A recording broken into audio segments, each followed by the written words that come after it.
Аввалин чемпиони ҷаҳон оид ба ҷудо миёни ҷавонон аз Тоҷикистон Сомон Маҳмадбеков ба ватан баргашт. Дар фурудгоҳи байналмилалии шаҳри Душанбе ин муаррифгари миллатро бо тантана истиқбол гирифтанд. Гузориши ҳамкорамон аз истиқболи ин номбардори тоҷик. ин ҳама мардум инҷо ба ифтихори нафаре ҷамъ омаданд ки барои ватани азизи худаш яъне Тоҷикистон ифтихор офаридааст. ӯ буд ки парчами Тоҷикистон дар садри парчамҳои ҷаҳон қарор гирифт. чемпиони ҷаҳон оид ба ҷудо дар миёни ҷавонон Сомон Маҳмадбеков ба ватан бармегардад.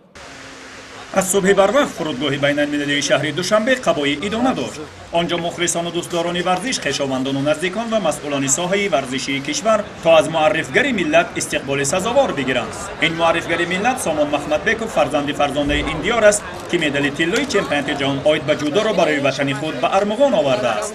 ба гуфтаи масъулони соҳа ин дастовард меваи ширини истиқлолият мебошад.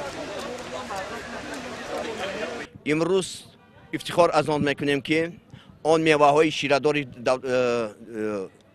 истиқлолияти ҷумҳурии Тоҷикистонро ҳар як шаҳрванди ҷумҳурии Тоҷикистон чашида истодааст ва имрӯз меҳнату заҳмату дастгириҳои ҳамешагии пешвои миллат асосгузори сулҳу ваҳдати миллӣ муҳтарам ҷаноби олӣ ва раиси ҷавони мо раиси шаҳри Душанбе Рустами Эмомалӣ ва махсусан бояд қайд кунам ки клуби Ҳоҷи Шариф тавонистанд имрӯз дар як муддати кӯтоҳ обрӯи миллати худро дар арсаи байналмилалӣ баланд бардоранд. интизори ҷамъомадагон бештар гардид, зеро ҳавопаймое ки қаҳрамонро меовард ба сабабҳои фанӣ дертар аз муҳлат ба самти Тоҷикистон парвоз кард. дар ин фурсат мо бо аъзои хонаводаи Сомон Маҳмадбеков суҳбат намуда андешаи онҳоро ҷӯё шудем. ин бисёрам як рӯзи бузург аст барои ҳамаи мо ки фарзанди ман тавонист ки миллати маро муаррифӣ кунад дар арсаи байналмилалӣ ва парчами миллати маро бардорад. ва ман хелам хушбахтем, мо ҳама хушбахтем ки Сомон тонист ки масалан ҷои аввал гирад ва миллатро муаррифӣ кунад. Фарзанд аз оила тарбия меёбад.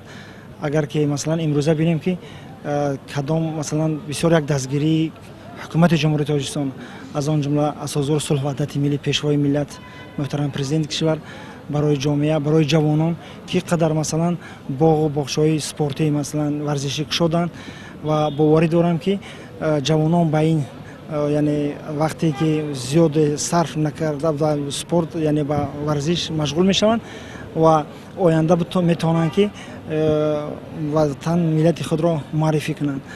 рақобати Сомонро дар канори ҳамаи Тоҷикистон ҳамчунин аҳли хонаводааш бо диққат пайгирӣ мекарданд. вақте ки мо аз модараш дар бораи ин рақобат пурсидем, пас аз гузашти ин ҳама вақт ӯ ҳамчунон ҳаяҷонзада буд. эҳсосот ман то охир тамошо кардан тонистем. то охир тамошо карда натонистам. мо ҳам суроғи бародари Сомон рафтем то он ҳолатро барои мо бозгӯ намояд. вақте ки ҳамин рақобатҳои финалӣ сар шуд, бале модарам рост мегӯям, вай онҳо натавонистанд то охирро нигоҳ кунанд ва баромаданду аз ҳуҷра берун шуданд. ин хеле ҳаяҷоновар аст.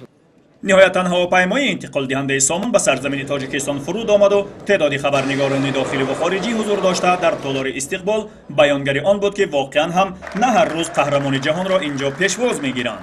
Сомон Маҳмадбеков таҳти кафкубии ҳозирин ва дар ҳузури хабарнигорони зиёд вориди толор шуда мавриди истиқболи самимии ҳозирин гардид.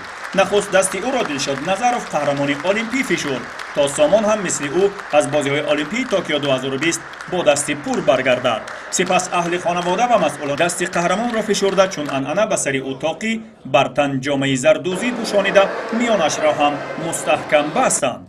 пас аз маросими расмии истиқбол гуфтугӯи кӯтоҳе бо хабарнигорон сурат гирифт ки дар он Сомон Маҳмадбеков аз пешвои миллат ва ҳамчунин раиси шаҳри Душанбе изҳори сипос намуд ки шароитро барои варзишгарони кишвар фароҳам оварданд ва умедворӣ кард ки дар оянда аз миёни ин варзишгарони наврасу ҷавон ки дар толорҳои варзишӣ сохташуда машқу тамрин мекунанд қаҳрамонҳои зиёде ба воя хоҳанд расид. вай иброз дошт дар посух ба ин ғамхориҳо талош мекунад дар бозиҳои олимпӣ барои ватанаш боз ҳам ҷоиза ба армуғон оварад. ва варзишгарони наврасу ҷавон низ ӯ чунин тавсияҳо дод. Юным хочу пожелать им, в первую очередь, конечно, чтобы у них была дисциплина, потом вкладывались на тренировках, без этого потому что никак. И не гуляли на улице, по улицам не гуляли много, учились и слушали родителей тренеров, и все получится у всех. و اما در بیرون از تالار مخلصان و هواداران زیادی منتظر سامان محمدبیکوف بودند و این انتظاریشان پایان یافت.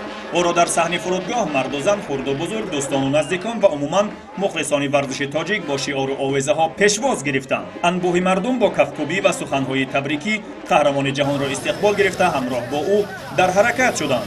آنها که به استقبال اولین قهرمان جهان از تاجیکستان در رشته جودو آماده بودند با شعارهای تاجیکستان به پیش او را گسل کردند و ما هم امید بر آن می‌بندیم که تعداد قهرمان‌های جهان سال به سال بیشتر و بیشتر گردیده ملت ما را در عرصه جهانی بیش از پیش معرفی خواهند نمود.